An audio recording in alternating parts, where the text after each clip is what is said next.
What's up everybody, Haskins here, and today we're going to be taking a look at this area that I completely transformed by building one of the largest castles I've done to date in this game. Now, if you've been around my channel long enough, you know I've been working on this for the past couple of weeks, and today I'm going to show you what I've been able to accomplish so far. Now, the unfortunate reality is that what we'll be looking at is unfinished because there is the build limit and I can no longer place down pieces.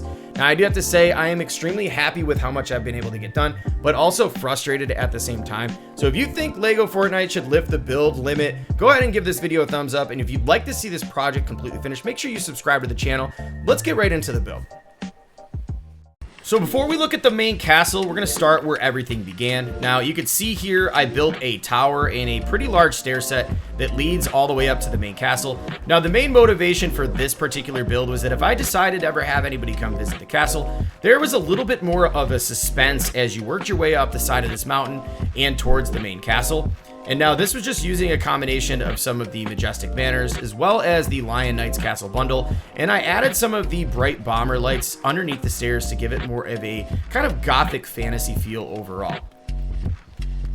Now for the moment of truth, here is the main castle structure. Now I lost count of exactly how much granite went into this actual build, but let's go ahead and take a closer look. I'll talk you through some of my thought processes behind this design, as well as some of the challenge I faced when building in the water and some of the parts that I used. So you can see here, these are actually the Durburger floors, which I kind of wanted to switch it up a bit and give it a little bit more of a contrast to the actual light gray of the castle itself. And then these are actually the Tatooine fence pieces that came as a part of the Mos Eisley Star Wars set. Now you can locate those over here in fence pieces. They're actually right down here.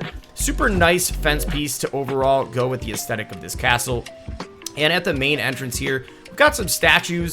Obviously, you know, we are in the Frostlands, so we're going to go ahead and put down our expert mode statues up front here, as well as right up the middle there. But before we head inside, let's go ahead and take one more step back and look at just the overall detail of what's going on from the front.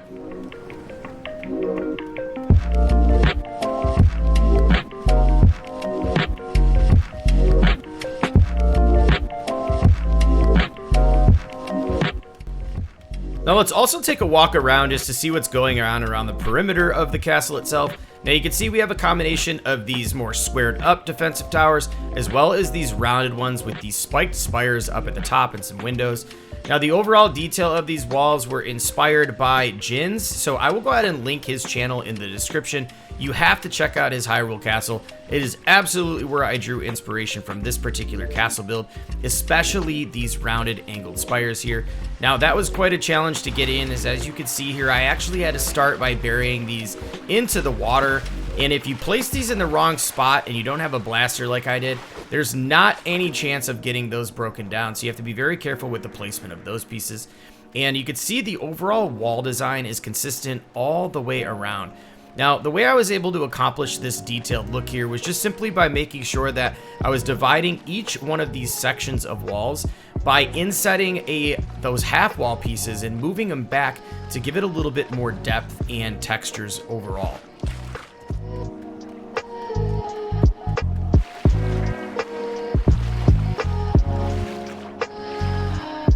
So let's make our way on into the inside of these walls here, where you'll see out of the gate, we've got a front tower here that is at the main entrance of the main castle, as well as our main tower in the back there that's about 50 meters overall in height, which again, not the tallest building in Lego Fortnite, but definitely extremely detailed, as you can see here. We also have our expert trophies greeting us here at the front entrance bridge, as well as the third and final one there from the Frostlands, which I absolutely love the look of those, and the lighting that's on the bottom of these also goes very well with the bright bomber lights that we've put in all of our different towers.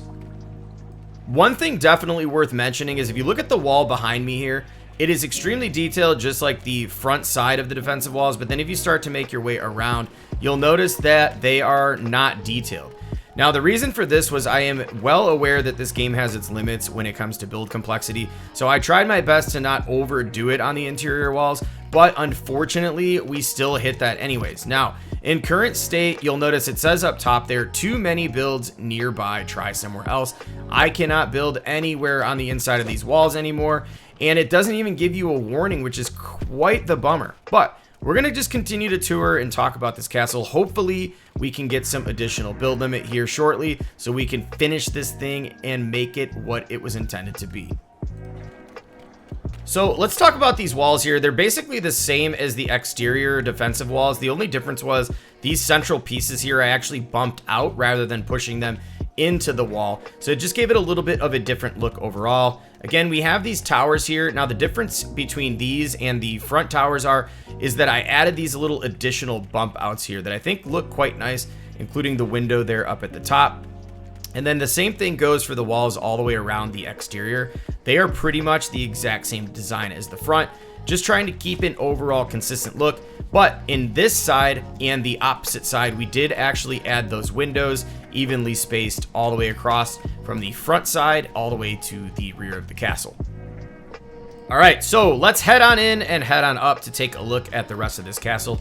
So as you can see, our grand hall area here is quite large. I've got some big plans for this room once we're able to complete it, including some balconies that will run all the way across this second level here, as well as some pillars and a lot of added details such as flags and things on the walls, fireplaces. It's going to be very exciting to finish this build, but right now we're going to just have to leave it empty as it is. Here's our throne, so let's go ahead and take a seat in our throne here. Wow, look how dark and cold this room looks. I absolutely love it, even though it's empty. Not going to complain too much about the build limit here. I'm going to just try to keep a positive mindset. And let's just kind of move on up to the top of this castle.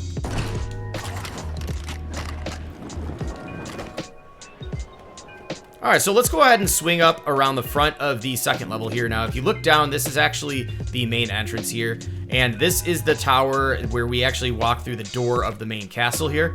Now, this particular part is my overall favorite detail of this castle so far. So let's go on and hop up and take a little bit of a closer look. So we are standing up on top of that tower I was just talking about a moment ago. And quite honestly, it looks like there's a lot of stuff going on here, but it's really only using about 5 or 6 different pieces. So these are actually the walls that are by the half walls that you generally put up on the roof of your castles. I'm also using some of the fence pieces and alternating the different stacks. And as we move up in towards the center, things just start to get a little bit smaller to create a more of a graduated, not rounded effect, obviously, because it's on top of a square, but just something to give it a little bit more of an overall point as you move up towards the top. And quite honestly, I think these walls here were the ones that hurt me in the complexity department the most, because there are so many pieces, including full walls, half walls, single posts that are running up the top, these corner pieces with these little edgy details here, which I kind of had a feeling this was going to screw me over in the long run, but I didn't really care because I just loved the way that it looked overall and wanted to go for something a bit different by even creating my own kind of like mock windows here. But, you know, it is what it is. I'm going to have to try to figure out a way to maybe break this down a bit and do something different, or just wait for complexity to be raised a bit. But then we also have these secondary towers that branch off the right and left side of this main tower. Let's go on up the stairs to get a little bit of a closer look at what's going on up there. So here's one of the skinnier towers that I branched off the central main tower here. Now, these are using some balcony pieces as well as kind of the similar thing that we've got going on down here with these square ones. They're just a little bit skinnier overall.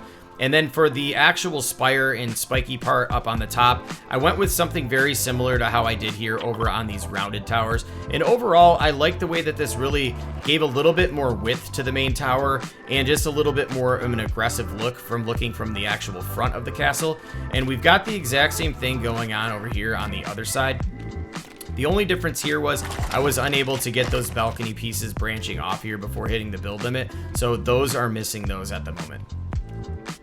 Now here we're standing on the third from top floor, and as you can see, those bright bomber lights really set this castle off. So let's kind of take a look up. We've got a little bit of a ways to go still, but this particular wall is where I started to introduce a lot more windows, because up until this point from the front of the castle, we really didn't have a whole lot going on. But anyways, yes, so eventually I'd like to make this maybe like a storage room / lookout room. There is a decent amount of space inside here to where we can really decorate it out and make it something pretty cool. All right, so of course we have a nice snowstorm starting as we make our way towards the top. Hopefully we don't get struck down and die. That would really suck. But so this section here, I intend on opening up this wall and creating a nice bell tower here in this particular room, and then moving up to the last layer of the actual castle itself, where you can see a very, very good shot, a top down of the front of the castle. And you'll see things are very symmetrical and lined up, which is where I spent most of my time on this particular build. Again, building inside of that water was extremely challenging, but overall extremely happy with the way that this build turned out. Now you can see here we do have one of the Imperial sigils and some flags up at the top and our bright bomber lights. Now let's hop on down and take another look at the castle from the front. Now you can see this thing is a massive build. However, I am extremely frustrated at the moment that I'm unable to finish this because of all the time and effort that I've put in so far. But I do have hope that Epic will raise the build limit and allow us to go back and finish all of our dream projects. I hope you enjoyed that tour. Let me know in the comments down below if you hit the build limit and how many times and on what types of builds. As always, thanks for tuning in. This is Haskin signing off. I will catch you all in the next one.